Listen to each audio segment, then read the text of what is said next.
And thank you for joining me tonight. I am Hawkeye. This is Maple Leafs Man Advantage.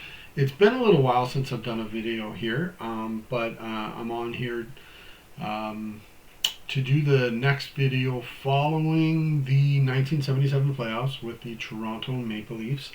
And I'll just get this out of the way first. If you like this video, I would appreciate it to hit like or the thumbs up. You could also subscribe as well to the channel. I've definitely got some other videos on here as well about hockey. And certainly if you want to comment on something as well, you can do so. It's always good to hear your opinion or your thoughts on hockey. It's always amazing. So anyways, I got a new lid, got a new hat. It's feels good. Got this last weekend. And the Leafs are playing better. The current Leafs. Clearly it all had to do with my video I did after 22 games and how they currently looked at the time. They're still on the outside looking in, but I don't know. You could say, clawing their way up through the standings, but they did lose on Saturday night against Montreal Canadiens. I got home in time after watching my local junior hockey team, able to see the overtime and the shootout loss. But I am imagining that Hildeby must have played very well for the Leafs in allowing just the one goal. And I believe he had over 30 shots, so that's pretty darn good. But anyways, we're going to do a video tonight about a coaching change that the Toronto Maple Leafs are going to do back in, 1977. We're getting back in the time machine here. But what happened is the Leafs did end up firing Red Kelly, Maple Leaf legend, no doubt. He was their coach after the 1976-77 season. The way I look at it is it may have been because they've not been able to get past the Philadelphia Flyers in the playoffs. Lost 3 years in a row to them. At the same time, the other side of the coin, the Flyers were definitely one of the top teams in the league. They won the Stanley Cup twice. They made the finals the following season, the semifinals the season after that. So it's not like they could be easily beaten, these Philadelphia Flyers. They really had a great squad over there in Philly. But supposedly Harold Ballard stated that the Leafs were going to beat the Flyers in the 1977 playoffs in just 5 games. Wow.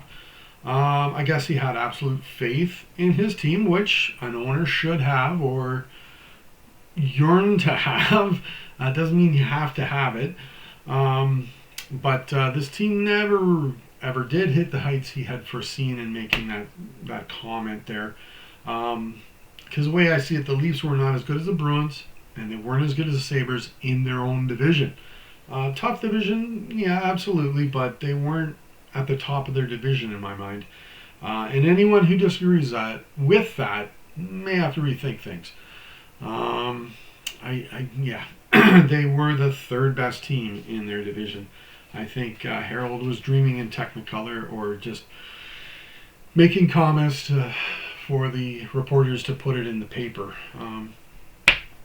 Now, sadly, Red never did end up coaching again, but he was with the Leafs for 4 seasons, and he will be remembered. He was before my time, but he will be remembered for believing in something he rubbed off on the team called pyramid power. Supposedly, his daughter was sick, and a pyramid was put under her bed, and she got better. So Red brought that thinking to the Leafs. I'm not sure if he totally believed in pyramids and that whole thing, or if it was just a mindset, a positive mindset he was bringing to the team. Or maybe if it was a stunt for the media, to get the media off their backs. I don't know. But supposedly they set up a 12-foot pyramid in the Leafs locker room. The players would then sit inside the pyramid in groups of 3. Daryl Sittler went on to score 5 goals in the game that they did this before the game. Kind of wacky, absolutely. And well, the Leafs also didn't win a cup, did they? So, yeah, just to put it bluntly, it didn't work, did it? In turn, the Leafs did hire rookie coach Roger Nielson to take over the coaching duties. And you know what? I think this is an excellent hiring. Not saying that Red was bad, but I like the replacement they're coming up with. Interesting to me that they did not go out and find some veteran or somebody within their own organization to put in that place. Yeah, didn't get a veteran coach who could maybe transform this group of very skilled hockey players, no doubt, into a team that could go further into the playoffs. No, they went and grabbed a young coach who was coaching the Dallas Blackhawks in the CHL the previous season, and he was also in his early 40s at the time. But likely the next big thing in coaching, it's not like the Leafs were the only ones that knew about him, and may have been highly sought after perhaps by other teams. Problem is, I am not going to like how this ends up, but that'll be for a video not too far down the road, unfortunately. Roger ended up coaching in Toronto for parts of 2 seasons. That's it. And ended with a 75-62-23 record. Before all of this, though, he had coached in the OHL for the Peterborough Petes for parts of 10 seasons. Wow. And even won the OHA championship in 1972. After Roger coached in Toronto, he then was an associate coach with the Buffalo Sabres in 1979-80, and then was a head coach the following season for the Sabres, 80-81, was an associate coach for the Vancouver Canucks during the 81-82 season, then took over as head coach for parts of 2 seasons, 81 through 84, taking the Canucks to the finals in 1982. He then was the head coach for part of the 1983-84 season for the LA Kings, was assistant coach for the 84-85 for Chicago Blackhawks, co-coach in 85-86, and associate coach in 86-87, all for the Hawks. He coached for the New York Rangers. This is kind of where I really remember him, first in my mind. Beyond, I'd seen him in Toronto, of course, and I've seen him in Vancouver due to being in the finals. But I remember him with the Rangers from 1989 through 93, parts of 4 seasons. He then coached the Florida Panthers for 2 seasons, 1993 through 95, and was the associate coach for the St. Louis Blues for 2 seasons, 1995 through 97, and was assistant coach, which I think is the same thing as associate coach, for the part of the following season. And I believe he was then hired by the Philadelphia Flyers. Woo! A lot of teams here as their head coach for 3 seasons. He then was assistant coach for the Ottawa Senators for 2 seasons, 2001 through 2003, and even coached 2 games for that club in 2001-02. That is quite a coaching resume, and there weren't too many long stretches in between. And they didn't usually last very long, which is really interesting because I've heard Roger Nielson was a very nice guy. That doesn't mean you need to be a part of an organization for a very long time, but that's a lot of organizations he really wasn't a part of for a very long time, which is interesting.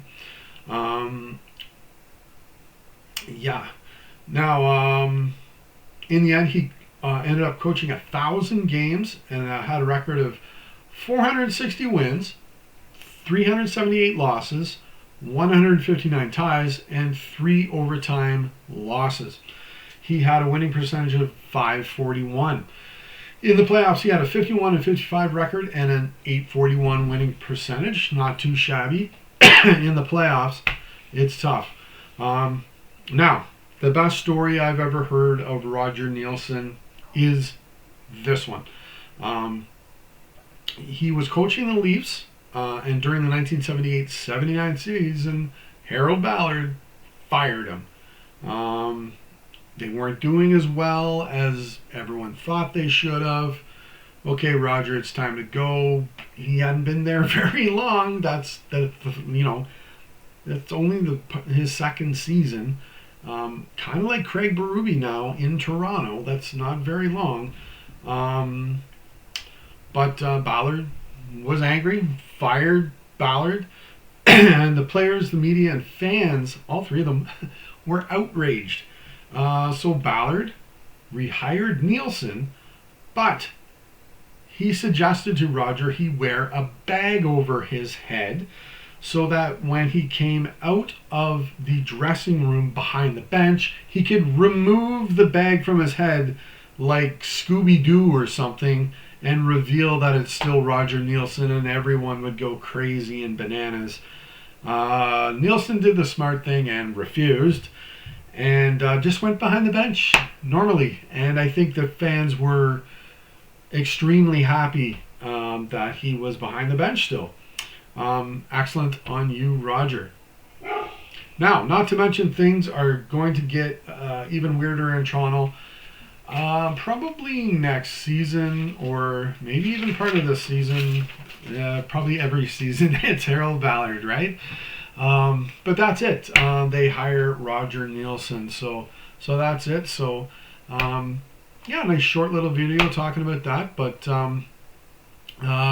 next video I'll work my way into the next season. But I know the next one's going to be the draft, 1977 draft.